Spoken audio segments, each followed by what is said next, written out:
All right, folks, we're going to be doing something fun on this video, and you may be wondering, what is that fun thing you were talking about, Cheyenne? It is a tier list, and we're going to be doing a tier list on the Iranian national team players. Obviously, Amir Ghalenoei is absolutely doing all of our heads in with his squad selections, so I thought, let's do a video where we kind of tier list and rank all the players that have been in the national team, have been recently getting called up to the national team, the starters, the fringe players, and kind of sort out who should actually be starting for this national team, who should be in the rotation, and who should not be getting called up whatsoever. And if you are a big fan of Asian football content, but more specifically the Iranian national team, make sure to subscribe right now before you forget. Smash the like button on today's video if you guys enjoy the tier list content. We don't really do this type of content on the channel, but I definitely think it's something I want to start doing more often. Let me know your guys' thoughts in the comments down below and what other tier lists we should do. I'm thinking about doing one ranking the current Asian national team kits, so let me know your guys' thoughts if you like that idea. So as you all can see right in front of me, here's the tier list that I have created, ranking it from undisputed starters, strong rotation pieces, squad players, fringe players, and for the final one, do not call up. I've tried my absolute best to get every single player that has kind of been in the Iranian national team mix since the 2022 World Cup. I've even included players that Amir Ghalenoei have completely blacklisted and just don't call up for no reason whatsoever, because at the end of the day, this is my video and you all probably would want me to have these players in here because they should probably be in the Iranian national team fold. So we'll get started with some of the undisputed starters, rip those off like a band-aid. I think Shahryar Moghallou is a definite undisputed starter for the Iranian national team, if you ask me.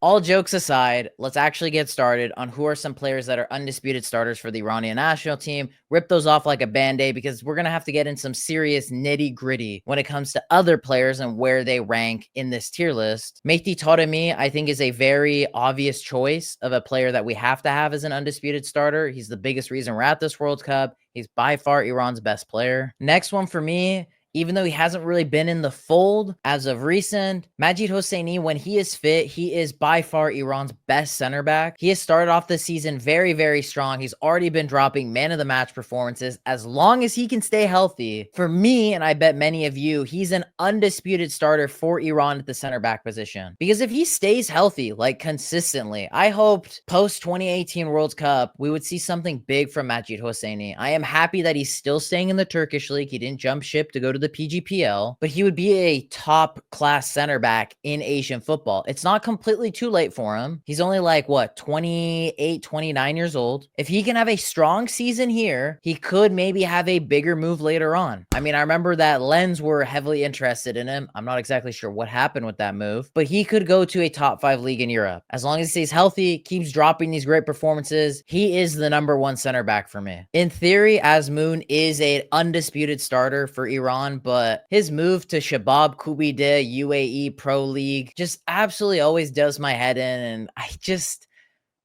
can't get over it because in my opinion, that was like the spiraling beginning to the end of Iranian players playing in Europe. He was like the first one to lead this not great wave of players just jumping ship to the UAE. But for Iran, in regards to like playing for us, he is a starter 100%. I'll throw him above Mehdi Hosseini. The thing is, though, this is something I will always say about Azmoun. He has never scored in a World Cup, hasn't really never stepped up for Iran in a big game outside of the recent match against Japan in the Asian Cup. If the Golden Boot, Zenit St. Petersburg version of Azmoun couldn't get any goals or clutch up in a World Cup, the Bayer Leverkusen version of Azmoun couldn't clutch up and score in a World Cup, I don't know if this lower quality Shabab Al-Ahli version of Sardar Azmoun is going to step up for Iran in the 2026 World Cup, but there's going to be a lot more minnows at this World Cup. Not saying it's going to be any better, but nonetheless, because we have so many more players to talk about and bigger bones to pick, Azmoun is an undisputed starter, but if we had it my way, like back in the Carlos Queiroz era, he would be like dropping down to strong rotation piece because he lost a lot of respect from me when he did jump ship to the UAE, and it's going to be really hard for him to garner that back. Another one is Golizadeh. He's definitely an undisputed starter. Last season, he probably had one of his best stretch of performances at the end of the season with Lech Poznan. Right now, he's dealing with a little bit of an injury issue again. That's like his biggest problem. I mean, it's funny that Majid Hosseini and Ali Golizadeh are right next to each other because they're both really good players and could be playing in even higher levels than they are. I'm still happy that they're playing in Europe, but injuries are what absolutely kill the both of them. But when he has played consistently with Lech Poznan, like at the end of last season, we saw how good he can be. Now, this is where the list gets very tricky for me because we got Ezzatullahi, Moharrami, Jalali, Nurlahi, who's been blacklisted off of the national team. For me, I mean, I don't think KFC Tollahi, if you know, you know, should be an undisputed starter for Iran. So for right now, I'm going to put him a strong rotation piece. But the problem is what puts him in this like undisputed starter category is due to his experience, the lack of quality like center mid, center defensive midfield players we have. And I think the combination of both those two things just really make it so we have to play Ezzatullahi. If we maybe gave like Qurbani, who's all the way down here, some actual minutes and starting minutes, maybe he could be pipping it above Ezzatullahi.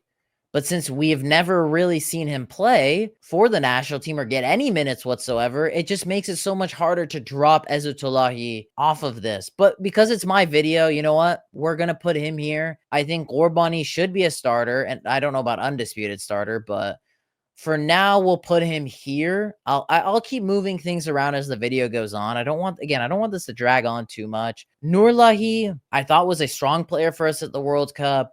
Could he play at a higher level? Yes. But it's quite funny with him. He was like one of the first Iranians, like before it was cool to go play in the UAE, and now everybody is there. He's like, wow, I did not expect so many of the other Iranians to be here. I think he could be like a strong piece for Iran if whatever beef he has with Ghalenoei just ends. I don't think what he did, though, just to short story it for you all, like refusing to play or being upset because he wasn't in the team and then, you know, having a bad attitude is a good thing. Like, I agree with Ghalenoei to that sense, but you guys can both be men, sit down, hash this out, and just get it over with, because we need midfielders, and especially Nurlahi, I think, adds something different and a better option for us in that midfield. Moharrami, I mean, we have to see if he bounces back from that ACL injury. He has now gone back to the PGPL with Tractor. He's teaming up with his good old friend Skocic, who is definitely one of the biggest advocates of Moharrami. Well, because obviously Moharrami was playing for Dinamo Zagreb. Skocic is Croatian, so he probably absolutely loved that about him. We just haven't really seen him play in the national team fold. It's mainly been Hardani, Yousefi. So I don't know who's a lock for the right back spot. I think it's totally up in the air at this very moment. Jalali, who was the youngest player for Iran at the 2022 World Cup, I thought he was pretty good in a small cameos when he played against the U.S. men's national team. I think he's okay for right now. We'll see how things progress. He's in that squad player list. Right now, I want to see more of the youngsters be undisputed, strong rotation pieces for us. When it comes to the goalkeepers, for me, I think Hossein Hosseini should be the starting goalkeeper for Iran. We can just throw him here for right now. He should be the number one, in my opinion, over Baranvant. This is the first one. This is the first hot take probably of the video. I just wouldn't call up Baranvant anymore. I think he is done. I don't think he should be in the goalkeeping fold anymore. I would start Hosseini if I'm going to start one of these goalkeepers. Niazman he's had opportunity after opportunity to take the mantle, be the main guy, be a part of that transition at the goalkeeping position. He just hasn't done that. Then we got guys like Khalife, Shakuri. I would just rather them be the backups to Hossein Hosseini, who's a lot more consistent. I just want my starting goalkeeper to be consistent and then ease guys like these two into the goalkeeping position. This is what I want to see. So yeah, I would put these two guys as I just wouldn't call them up. And I'm also tired of us calling up 4 goalkeepers, one of them being Shakuri and Khalife, and just for them to just be there so Ghalenoei can say, hey, look, I called up this young kid in the goalkeeping position that is nowhere close to being in the squad list whatsoever in any of my matches. I'm tired of that too. I would whatsoever drop these guys out. I mean, as well, I forgot to add about with Baranvant, he's suspended for 4 months from football. Maybe this is the time. This is the calling card for the national team. Just be like, you know what? I love everything you did, Alireza Jahanbakhsh, the 2018 World Cup, somewhat in the 2019 Asian Cup, until the Japan match in the semifinals. But it's done. You have been mid, below mid, garbage ever since then. It's been a staggering downfall from you. So these two guys, let's make the easy stuff easy. These two guys just shouldn't be there. Let's stop calling up 4 goalkeepers. If I were to make a rotation of goalkeepers, I would have these guys. I would maybe put Khalife as the backup goalkeeper. Maybe Shahkouri is the third one. Doesn't matter to me. Vice versa. I'm cool with either one. You know, let's just keep the do not call up ball rolling a little bit. Alipur, I don't get this. This isn't 2019. He shouldn't be getting called up for Iran. I get it.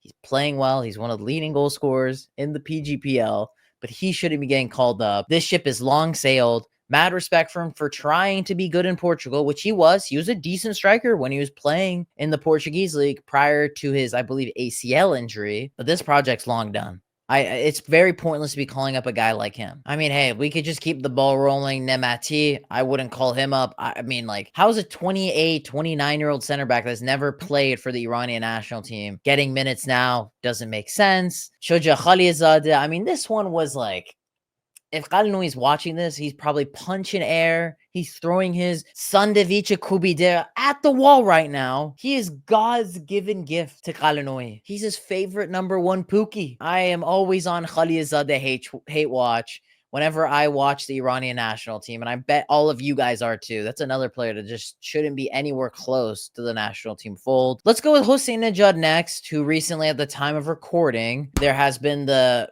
recent outburst news about how Sevilla, Fulham, and Wolves are all showing some interest in Hosseinnejad. I really like the kid a lot. He looks so promising. He's a different type of midfielder the Iranian national team have not really had since like prime Saman Ghodus, back when he was playing with like Amiens, or when he was playing in Sweden for Ostersund. Like, he is a midfield gem that, you know, gets the ball from midfield to offense, from defense to offense, the progression. Man, I would love to see him start, and he should be an undisputed starter for us because he is adding something that no other midfielder can add for this team. So Hosseinnejad for me is an undisputed starter, and also the age number needs to lower down. Like, there are too many old heads in this team. So for my tier list, you're going to see a lot more of the younger players be in the higher end of the list. For right now, I'm going to throw Qaedi as a squad player. I know a lot of you would put him, you know what, actually, I'll put him as a strong rotation player. For me personally, I like Qaedi when he plays for the national team. I think he's a good player, but like, the lack of ambition, I don't like from him. And also, I think there's other wingers you could start over him. Like, we'll say Khalilzadeh right here. And another guy that's been blacklisted, we might as well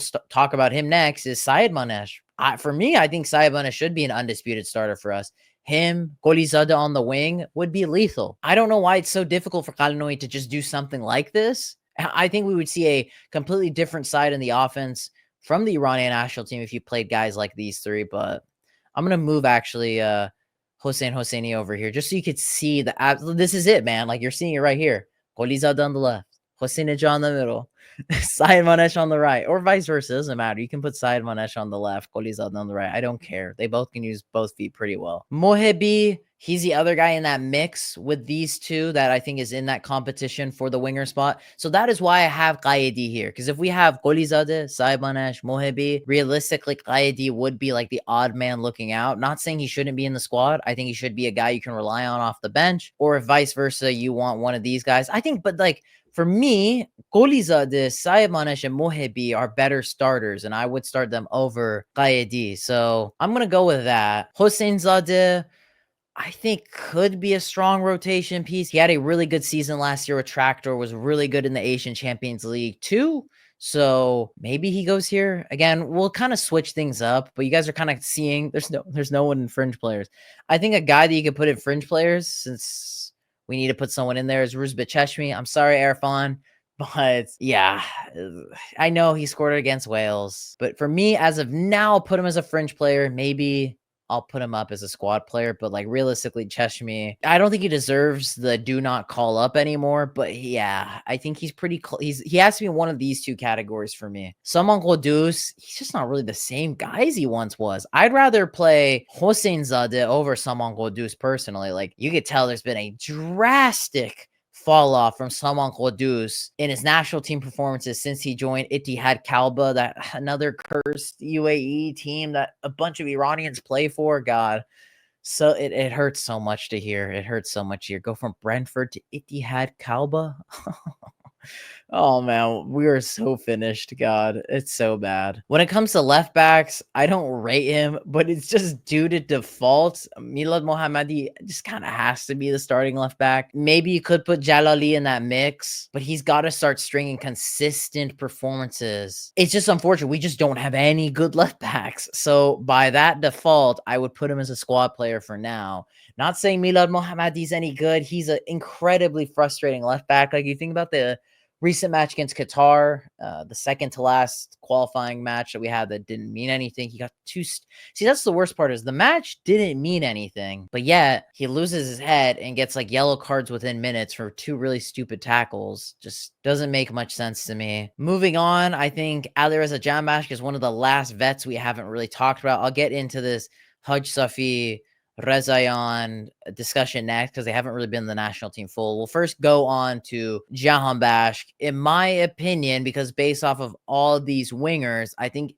he should. Okay, I think a lot of people get this twisted. Obviously, I love Jahanbakhsh. He's my favorite Iranian national team player. I mean, you see it right behind me right here. People get it twisted that I think, oh, Jahanbakhsh should be starting for Iran, this and that. No, I'm not deluded. I think he should still be in the national team fold because I think he's a great leader. I think he's a guy that can garner hard work from the players around him because of what he has done and what he has achieved and how much of a strong mentality at a high level that he plays. I mean, the guy has played in Europe his whole career, and I think that's good leadership to bestow upon the other players in this national team. And I think that's experience that is invaluable. And I think he definitely has to be in the squad. I'm not saying he should be a starter. I would rather see Allahyar Sayyadmanesh, Mohebi start over him. By no means is washed. I mean, he's still playing and getting goals in Europe. I mean, most of these players can't say the same for themselves. So you got to keep him in the squad for sure.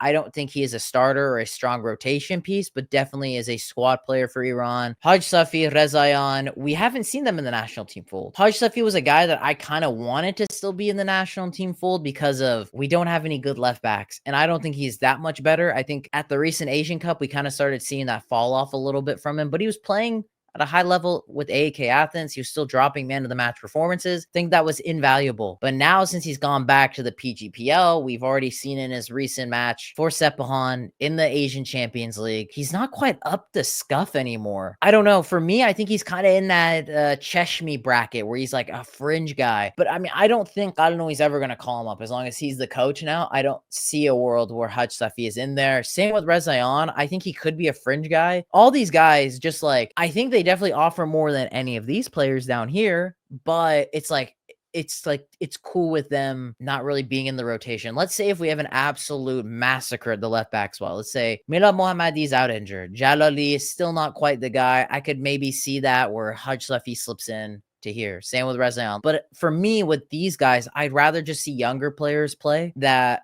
could earn some experience at national team level to be around other top Iranian footballers that have been there, done that, played across Europe. I think that could be invaluable experience for them. That means you actually play them. You don't pull this, oh, let me call up Khalifa and Shakuri just for them to watch training and be a make-a-wish kid. No, let's not do none of that stuff. Actually play the younger guys. And that's pretty much what we have left, except for Kanani, who I don't know. He's kind of, we'll just throw him here for now. Again, another guy, got to exile him out of there. He's probably a fringe guy for me. He's no longer a young dude. He once was, but he's not anymore. Hardani, I would put as a squad player. Karimi, I would put as a fringe player. And that reminds me, I actually didn't even include Ali Karimi, who's teammates with Majid Hosseini. So let me quickly add him into this. Where just like that, I've magically added him into the tier list.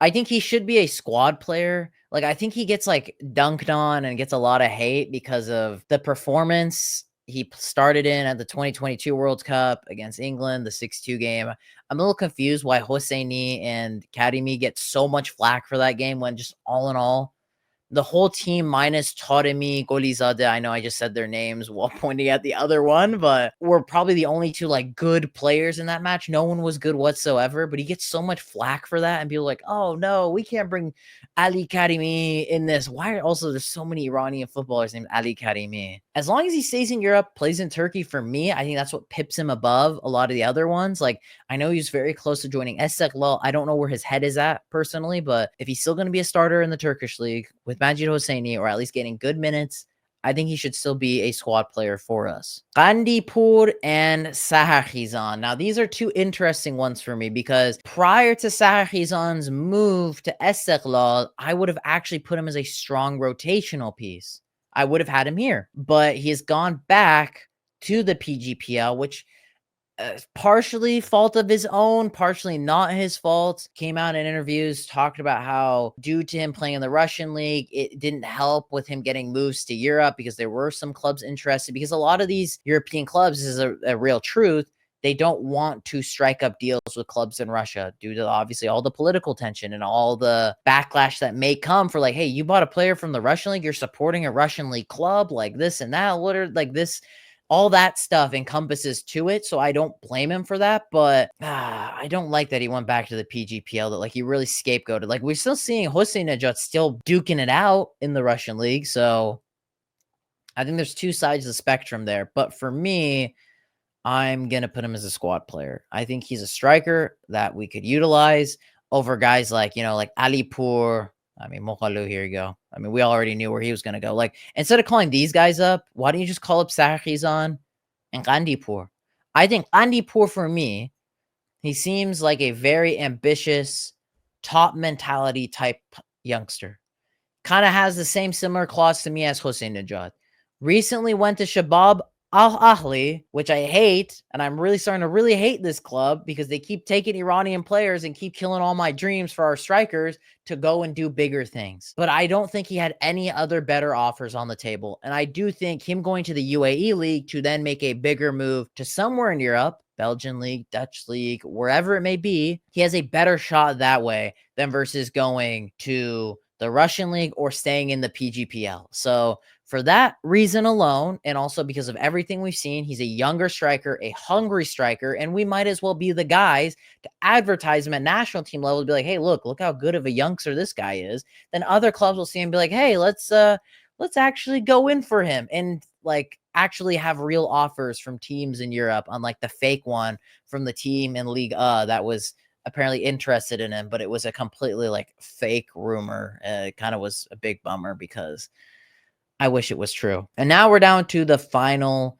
5, and then we will fix up the rest of the players and whatnot from there. Aria Yousefi. Now, for me, it's really between him and Hardani on the right back spot outside of Moharami. I mean, I could argue these guys could be starters. He was a part of our squad in the Asian Cup, didn't get any minutes in there. I think this is up to preference and taste. Yousefi is younger than Hardani. So for that reason, I mean, I think he's a squad player for right now. Hajsafi, it's unfortunate because some of these youngsters, they don't help themselves. In that same match that we saw Hajsafi not play well in, Hajsafi really didn't play that well either. Again, he's not very much helping himself into helping prove our point that he should be starting over bums like Khaleza and Kanani, because I'm sorry, they are trash. But he's not helping that when he drops stinker performances like he did in the Asian Champions League. In an ideal world, I would like to see Hajsafi and Majid Hosseini be the two main starters for Iran at the center back position. If it allows me to move, God, the tier listing's so weird. Have these two guys as our starting center backs. Problem is, he can't stay healthy, and this guy's now starting to drop the ball, and that's kind of the annoying part for me, and that's the thing I don't like. Our center back options are just trash. I think just based off of that, for now, I'm going to put him here. Now we have the Timu Mohebi. Oh, man. I don't know. I didn't see enough of this guy. He's also gone to the UAE League, which I freaking hate. That another Iranian's gone to the UAE League. Think he's a squad player. At least he's younger.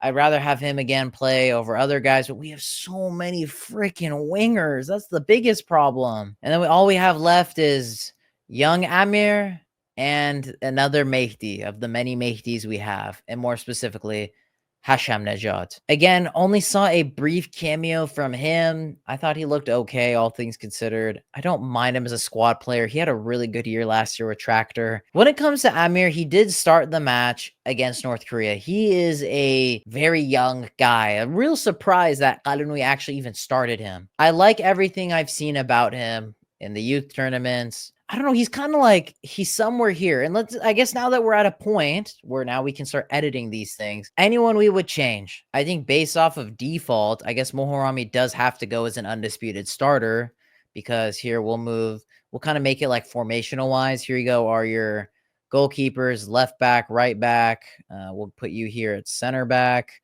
We would probably need another center back, but I don't trust any of the other ones.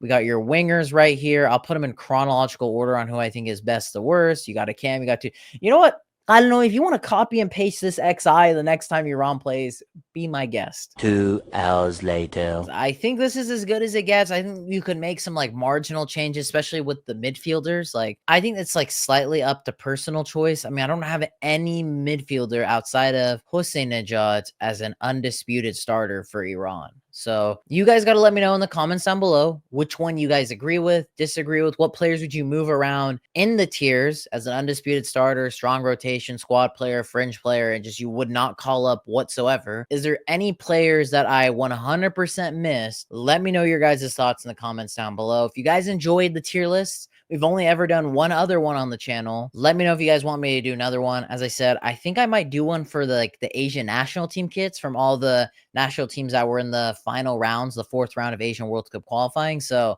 let me know if you want to see that. Smash the like button. Subscribe if you have not subscribed already. I don't know what you're doing if you're not subscribed. And ladies and gentlemen, I hope you'll have a lovely day.